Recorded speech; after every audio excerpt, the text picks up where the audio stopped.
Motorola H50 Fusion এটা Motorolaর অন্যতম জনপ্রিয় একটা ডিভাইস। এটা এক বছর হয়ে গেছে মার্কেটে আসছে, কিন্তু এক বছর পরে এসেও অনেক জনপ্রিয় এবং প্রচুর মানুষজন এই Motorola H50 Fusionটা এখনো কিনতে যাচ্ছে। যেই জায়গায় আইফোন দেখা যাচ্ছে 2-4 বছর পরে গিয়েও মানুষজন ইউজড হিসেবে কিনতে চায় আর অ্যান্ড্রয়েডের ফ্ল্যাগশিপ ফোনগুলো কিনে, কিন্তু এই ধরনের মিড রেঞ্জের ফোনগুলোও মানুষজন ইউজড এখন খুঁজে। আর Motorola H50 Fusion এটা তো এখনো মানুষজন পাগলা হয়ে খুঁজতেছে। তো যার কারণে ভাবলাম যে 2025 সালের এই মাঝামাঝি সময়ে এসে যারা হচ্ছে এই Motorola H50 Fusion কিনতে যাচ্ছেন তাদের কেনা কতটুকু উচিত হবে সেটাই আপনাদেরকে একটু জানাই, যেহেতু আমরা মোস্টলি হচ্ছে ইউজড স্মার্টফোন নিয়ে কাজ করি। অনেকেই দেখলাম যে আমাদের ভিডিওতে কমেন্ট করতেছিলেন যে ভাই Motorola H50 Fusionের এখন কি অবস্থা, এখন কি কিনবো কিনা। তো তাদের জন্য এই ভিডিওটা বলতেছি যে আপনি একটু মনোযোগ দিয়ে এই ভিডিওটা দেখেন, তাহলে আপনার বাইং ডিসিশন নিতে অনেক বেশি ইজি হবে এবং আপনার টাকাটা জলে যাবে না। তার আগে ধন্যবাদ দিতে হয় গ্যাজেটম্যানকে আমাদেরকে এই ডিভাইসটা দিয়ে হেল্প করার জন্য। আপনি যদি Motorola H50 Fusion ইউজড অথবা নতুন যেটাই নিতে চান না কেন আপনি যোগাযোগ করতে পারেন গ্যাজেটম্যানের সাথে। গ্যাজেটম্যানের ফিজিক্যাল শপ রয়েছে যমুনা ফিউচার পার্কে, তাছাড়াও বাংলাদেশের যে কোনো জায়গা থেকে আপনি কুরিয়ারের মাধ্যমে কিন্তু তাদের কাছ থেকে প্রোডাক্ট পারচেজ করতে পারেন। গ্যাজেটম্যানের ব্যাপারে সকল কিছু ডিটেইল থাকছে ভিডিও নিচে ডেসক্রিপশন বক্সে। প্রথমে যদি আপনি Motorola H50 Fusionের ডিজাইন দেখেন তাহলে দেখবেন যে ডিজাইন সিগনেচারটা কিন্তু Motorolaর প্রত্যেকটা ফোনে এখন সিমিলার, মানে এই ডিজাইনেই কিন্তু Motorolaর প্রত্যেকটা ফোন লঞ্চ করতেছে। তার পাশাপাশি Motorolaর যে ব্যাকশেলটা সেই ব্যাকশেলটা কিন্তু তারা এখন প্লাস্টিক ইউজ করে না। ম্যাক্সিমাম টাইমই দেখা যাচ্ছে যে Motorola এই ধরনের ভিগান লেদার কিংবা আর্টিফিশিয়াল লেদার যাই বলেন না কেন এই টাইপের লেদারই ইউজ করতেছে। তুমি অনেস্ট যে আমার কাছে পার্সোনালি এই ধরনের লেদার ভালো লাগে না, এর থেকে ভালো প্রিমিয়াম কোয়ালিটির প্লাস্টিক দিলেও ভালো। হ্যাঁ, এটার মধ্যে স্ক্র্যাচ পড়ার চান্স নাই, কিন্তু যেই পরিমাণে ডাস্ট পড়ে হাতে দেখা যায় যে হাত যদি একটু ময়লা হয়, ময়লা হাতে ধরলে এটার অবস্থা খারাপ হয়ে যায় এবং আপনাকে এটা মানে পানি দিয়ে আবার ঘষে ঘষে উঠাতে হবে। এটা খুবই বিরক্তিকর ছিল। তার উপরে এটাতে আপনি যদি কভার ইউজ করেন তাহলে আর এই প্যারাটা খাবেন না, কিন্তু আমার কাছে পার্সোনালি মনে হয় যে এটার মধ্যে প্লাস্টিক অথবা গ্লাস ইউজ করলে আরও বেশি ভালো লাগতো। তাছাড়া ওভারঅল এই ফোনটা হাতে নিতে খুবই কমফোর্টেবল, যেহেতু এটার সামনে এবং পিছনে কার্ভ বডি, যার কারণে হাতে নিতে খুবই কমফোর্টেবল এবং ফোনটাও কিন্তু অনেক স্লিম।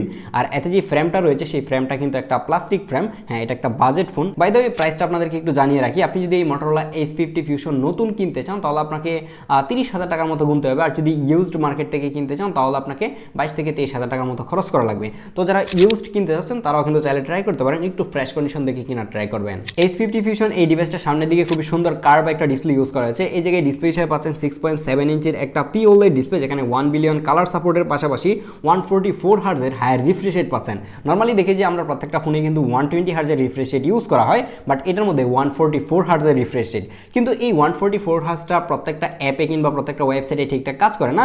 দেখলাম যে টুকটাক কিছু অ্যাপের মধ্যে হচ্ছে যে 144 হার্জটা সাপোর্ট করে, তাছাড়া ম্যাক্সিমাম টাইমে কিন্তু 120 হার্জে এটা চলে।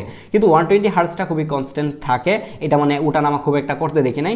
এই জায়গায় খুবই স্মুথ পেয়েছি। এই ডিসপ্লের কালার শার্পনেস আমার কাছে খুবই ভালো লেগেছে। এই ধরনের কম বাজেটের যে ফোনগুলো রয়েছে সেগুলোতে যে কার্ভ ডিসপ্লেগুলো ইউজ করা হয় সেগুলো খুব বেশি একটা ভালো হয়ে থাকে না, কিন্তু Motorola H50 Fusionের এই ডিসপ্লেটাও অনেক বেশি ভালো ছিল।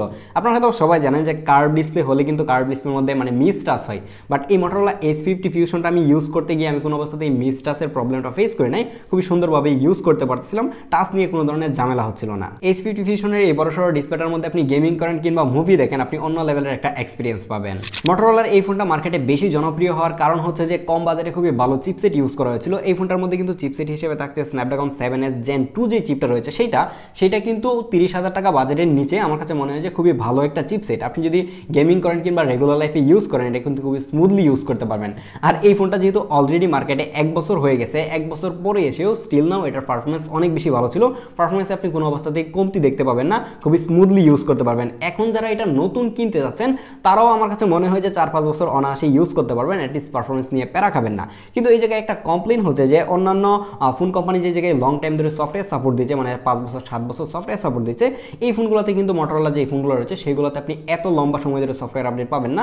আপনি হয়তো বা 2-4 বছর সফটওয়্যার আপডেট পেতে পারেন। আমার হাতের এই ডিভাইসটা কিন্তু Android 15 এ রান করতেছে, এটা Android 14 এ হচ্ছে যে আউট অফ দ্য বক্স আসে। তো সেই জায়গায় আপনি যদি 3 বছর সফটওয়্যার আপডেট পান তার মানে হচ্ছে এটা Android 17 পর্যন্ত হয়তো আপনি সফটওয়্যার আপডেট পাবেন। তারপরেও ঠিকঠাক পাওয়া যায় কিনা সেটা কিন্তু এখনো কনফার্ম ভাবে বলা যাচ্ছে না। আর Motorolaর UI এর কথা যদি বলি তাহলে UI-টা খুবই স্মুথ ছিল, এটা একদমই স্ট্রক Android। Motorola কিছু কাস্টমাইজ করছে, যেরকম Motorola কিছু ব্লুটুথ অ্যাপ ঢুকাই দিয়েছে, তাছাড়াও সেটিংসের মধ্যে আপনি Motorola কিছু কাস্টমাইজেশন দেখতে পারবেন। আর ওভারঅল মিলে এটা সফটওয়্যার ভালোই ছিল, কিন্তু এটা সফটওয়্যার নিয়ে আমার একটু কমপ্লেন আছে, সেটা হচ্ছে ক্যামেরা অ্যাপে।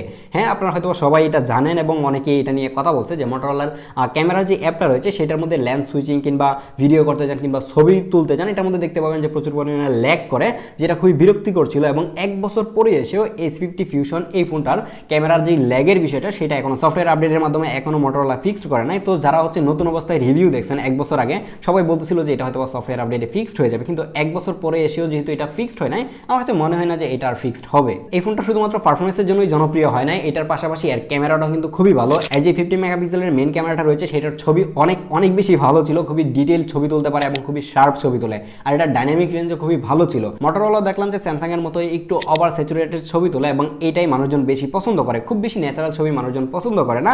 আর আরেকটা বিষয় বলি যে ক্যামেরা অ্যাপের মধ্যে ল্যাগ থাকলেও এটার যে লেন্স সুইচিং ছিল সেটা মোটামুটি ফাস্টই ছিল।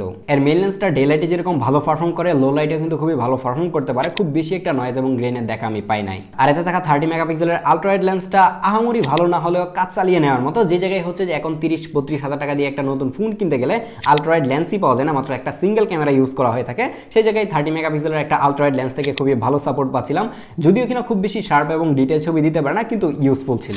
S50 Fusion এই ডিভাইসটা যদি আপনি কিনেন তাহলে অনেক বেশি এনজয় করবেন হচ্ছে এটা দিয়ে তোলা পোর্ট্রেট মোডের ছবিগুলা। এটার পোর্ট্রেট মোডে যদি যান তাহলে আপনি 3টা ফোকাল লেন্থে ছবি তুলতে পারবেন, 24mm, 35mm এবং 50mm, যে জায়গায় দেখা যায় যে অন্য ফোনগুলোর মধ্যে 1x দিয়ে রেখে দেয়, তো এই জায়গার মধ্যে আপনি 3টা ফোকাল লেন্থে পোর্ট্রেট ছবি তুলতে পারবেন। এবং আমার কাছে পার্সোনালি এর পোর্ট্রেট এই বাজেটে বেস্ট মনে হয়েছে, এর এজ ডিটেক্ট থেকে শুরু করে কালার এবং শার্পনেস খুবই ভালো ছিল।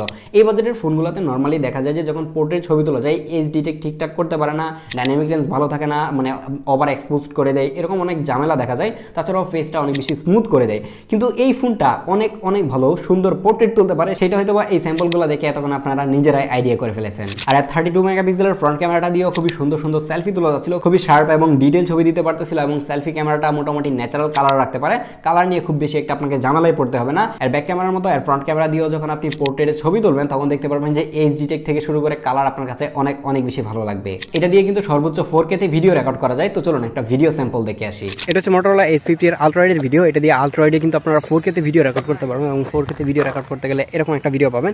এটার 4K তে ভিডিও রেকর্ড করা অবস্থায় আপনি চাইলে কিন্তু এর যে মেইন লেন্সটা আছে সেটাতে শিফট করতে পারবেন, এটা খুব ভালো একটা ব্যাপার। আমি যদি এখন আপনাদেরকে মেইন লেন্স দেখেন, আলট্রা ওয়াইড থেকে কিন্তু এটা মেইন লেন্সে শিফট হয়ে গেছে, আলট্রা ওয়াইড এর ভিডিও এবং শিফট হয়েছে। যদিও কিনা এটা স্মুথ না, কিন্তু স্মুথ না হলেও এটা একটা বাজেট ফোন হিসেবে 4K তে ভিডিও রেকর্ড করা অবস্থায় আলট্রা ওয়াইড থেকে মেইন লেন্সে শিফট করা অনেক বড় একটা বিষয়। এটার স্টেবিলাইজেশন যদি দেখেন তাহলে দেখবেন যে স্টেবিলাইজেশন কিন্তু অনেক ভালো, এবং আমি হেঁটে ভিডিও করতেছি, খুবই স্টেবল ভিডিও পাচ্ছি এটা থেকে। S50 Fusion এই ফোনটা কিন্তু খুবই লাইট ওয়েট এবং খুবই স্লিম। এই স্লিম ফোনটার মধ্যে কিন্তু একটা 5000 mAh এর ব্যাটারি ইউজ করা আছে। আমার হাতে যে ডিভাইসটা রয়েছে এটা কিন্তু একটা ইউজড ডিভাইস হিসেবে দেখলাম যে এটার ব্যাটারি ব্যাকআপ খুবই ভালো ছিল। এটা থেকে অনায়াসই আপনারা 7 থেকে 8 ঘন্টা স্ক্রিন অন টাইম পাবেন, এবং পুরাতন ফোন হিসেবেও দেখলাম যে এটাতে এখন আমি 6 ঘন্টার উপরে স্ক্রিন অন টাইম পাচ্ছিলাম। তার মানে আপনি অনায়াসই কিন্তু একদিন পার করে দিতে পারবেন এই ফোনটা দিয়ে। এই ফোনটা যদি কিনেন তাহলে অ্যাটলিস্ট চার্জ নিয়ে আপনাকে প্যারাই থাকতে হবে না। এটার বক্সের মধ্যেই কিন্তু 68 ওয়াটের একটা ফাস্ট চার্জার থাকে, অবশ্যই আপনারা সেটা পাবেন যদি নতুন কিনেন আর কি। আর পুরাতন কিনলে হয়তো বা এটার সাথে বক্সও আপনি পাবেন না। তো এখন ফাইনালি কথা হচ্ছে অ্যারাউন্ড 30,000 টাকা দিয়ে নতুন একটা ডিভাইস হিসেবে S50 Fusion 1 বছর পুরাতন ফোন আপনারা কিনবেন কিনা, যদিও কিনা S16 Fusion যেটা সেটা চলে আসছে অলরেডি। তো এখন আমার কাছে মনে হয় যে কম বাজেটের মধ্যে S50 Fusionটা আপনারা চাইলে ট্রাই করতে পারেন, আর যদি বাজেট কিছুটা বাড়াতে পারেন তাহলে S60 Fusion যেটা নতুন আসছে সেটাও চাইলে দেখতে পারেন। সেটা যদি আমাদের হাতে আসে তাহলে অবশ্যই তো আপনাদেরকে রিভিউ দিব। দেখা হচ্ছে পরবর্তী ভিডিওতে।